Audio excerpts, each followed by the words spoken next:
Tinapay mula sa langit. A daily morning devotion with CRC family.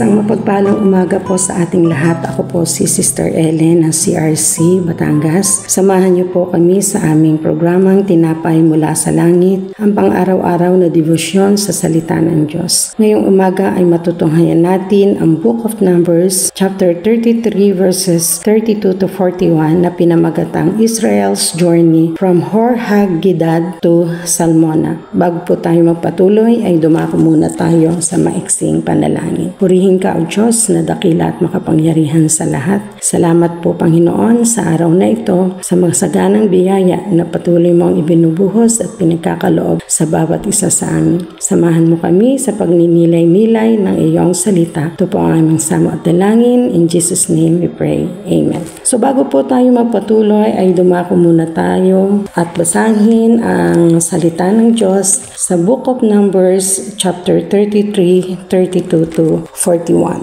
Verse 32, they left Bene Hakan and camped at Hor-Haggidgad. They left Hor-Haggidgad and camped up Jotbatha. They left Jotbatha and camped up Abrona. They left Abrona and camped at Ezion-Geber. They left Ezion-Geber and camped at Kadesh in the wilderness of Zin. They left Kadesh and camped at Mount Hor at the border of Edom. While they were at the foot of Mount Hor, Aaron, the priest, was directed by the Lord to go up the mountain, and there he died. This happened in the midsummer on the first day of 5th month of the 40th year of Israel's departure from Egypt. Aaron was 123 years old when he died on the mount. At the time, the Canaanite king of Arad, who lived in Negev, in the land of Canaan, heard that the people of Israel are approaching his land. Meanwhile, the Israelites left Mount Hor and camped at Salmona.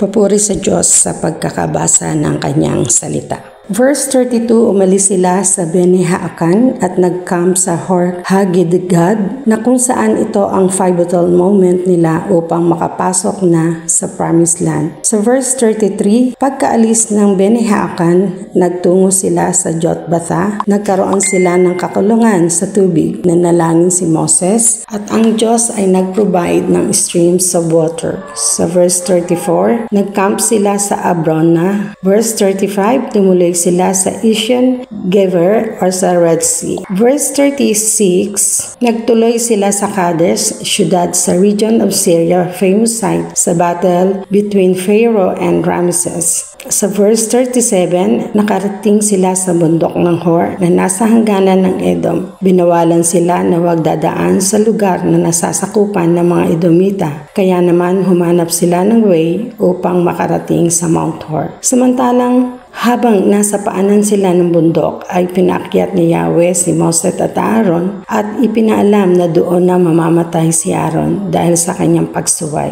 Sa edad na 123, siya namatay at ang anak niyang si Eleazar ang pumalit kay Aaron bilang isang high priest. Samantala, nalaman ni King Arad na isang Kananeo na dadaan sa Atarim ang mga ito, kaya naman sinilakay nila ang mga Israelita. Umalis sila sa Hor at nag-camp sa Salmona. Makikita po natin dito kung paano sila pinabuhayan ni Yahweh sa kanilang paglalakbay upang makarating sa Promised Land. Hindi biro ang kanilang pinagdadaanan. Marami silang naranasang struggles, hirap, pagod, pagtatwa, pagkawala ng tubig at kakalungan sa pagkain. Pagkamatay ni Aaron ay nagdulot ng kalangkutan sa mga Israel. Sa buhay natin, our journey in life has lots of ups and downs. But the God of Isaac, Joseph, and Jacob is still our God today, na nagbibigay ng mga pangako and assurances na hindi niya tayo iiwan ni pababayaan man lang.